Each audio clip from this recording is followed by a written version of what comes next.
मानसिया जेब्ला दुखुआव दङ जेब्ला खैफोदाव गोग्लैयो बेखौ सहाय होनायाव आखाइ खबग्रा खुब खम मानसि बिसोरखौ बै हाग्रामा महिलारि सारखौ बाख्नायग्रा मानसिया खुब खम ओंखारगोन मानो सार्थफोर गावसोर मोननांगौ गावसोरसो मोननांगौ मोनदेरनांगौ बबेनिफ्राय होदों माहानिफ्राय होदों बबेनि बेसाद ब्लेक मानि सिन्डिकेट हेन टेन बायदिसिना खोथा बुंनानै बै दुखियानो होनाय फैसाखौ मानसिफ्रा माने मोनसासो जायो। हाग्रामा महिलारि सारनि अनजालि बिसि शिउलि महिलारि बायदियाबो निश्चय मालाबा साननांगौ जायो खोमा रायजोखौ पार्टीनि प्रेसिडेन्ट जानानै बा बिटिसिनि चिफ जानानै एसेबां जे अनो एसेबां जे अनसायो एसेबां दि आदर लायो बे अननायखौ निश्चय हाग्रामा महिलारि सारनि अनजालि बिसियाबो मालाबा सानफ्लाङो एसेबां दि अनो सोरबा मोनजादोंना मोनजायाखै सोरबा एडमिसनाव थोदोंना थोआखै नांगौ जादों नामा जोंनि सहायखौ लुबैदोंमा बेखौबो साननानै गुबुन खना खनला थानाय जायगायाव दिनै रांनि हेफाजाब होदों।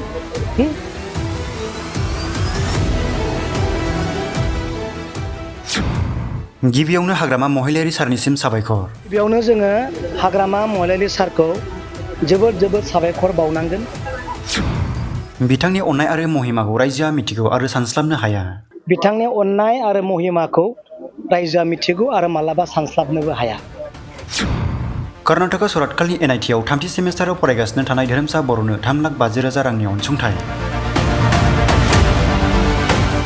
लाइमोन बिपिएफ दोलोनि दैदेनगिरि कास्टम बसुमतारी रिन्जय बर' आरो टिसिएलसिसिनि मासिगिरि बिक्रम दैमारिया फरायसानि न'आव थांनानै होयो नोगोद 3,50,000 रां। उदालगुरि जिल्ला टंला नाग्रासारा गामिनि थागिबि दिफेन बर' आरो रैसुमै बर'नि फिसाज्ला धोरोमसा बर'आ कर्नाटक सरातकालनि एनआइटिआव आथिखालाव थामथि सेमिस्टाराव फरायगासिनो दं। धोरोमसा बर'नि सोलोंथाइनि थाखाय हाग्रामा महिलारि दैदेननाय बिपिएफ दोलोआ नोगोद 3,50,000 रांनि मदद होयो।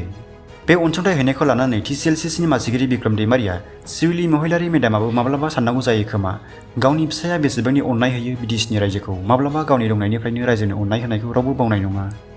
दुखुथिया हावरिया मानसिखौ अननाय होब्लाबो मानसिया गोसोआ गोजोननाय मोना।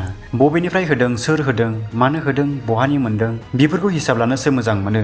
दुखिया न'खरनो जे अनसुंथाइ होदों बेफोरखौ बाख्नायग्रा संसाराव खम मानसि दं होनना खौरां बिजोङाव ओरैबायदि बुङो।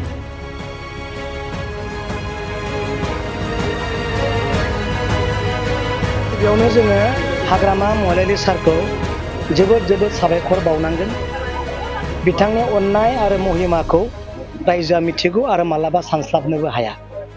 दिनै आं सानो हाग्रामा महिलारि सारनि अनजालि बिसि शिउलि महिलारि बायदियाबो निश्चय मालाबा साननांगौ जायो खोमा रायजोखौ पार्टीनि प्रेसिडेन्ट जानानै बा बिटिसिनि चिफ जानानै एसेबां जे अनो एसेबां जे अनसायो एसेबां दि आदर लायो बे अननायखौ निश्चय हाग्रामा महिलारि सारनि अनजालि बिसियाबो मालाबा सानफ्लाङो नंगौना नङा सार?